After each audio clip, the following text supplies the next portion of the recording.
Hello friends, welcome back to the my new video guys and my YouTube channel guys. Today friends we are going to talk about guys, how can we disable portable hotspot setting in our Poco phone. Guys, you want to disable your portable hotspot setting in your Poco phone. So how can you disable? In this video friends we are going to talk about it.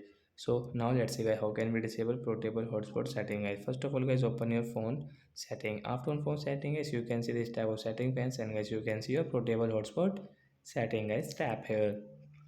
Friends, you don't want to use guys a portable hotspot setting guys, you want to disable, you can disable guys. You can see portable hotspot mobile phone is active. Friends, you want to disable guys, you can see this icon guys, you will have to tap here. After tap here guys, this QR code option will remove on your screen. So friends, you want to share your hotspot guys, you will have to enable again your portable hotspot, then you can share, otherwise not.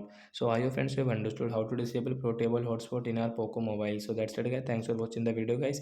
We will meet on next video guys with new topic. Before going, please go and like the video, subscribe the channel. Bye bye friends.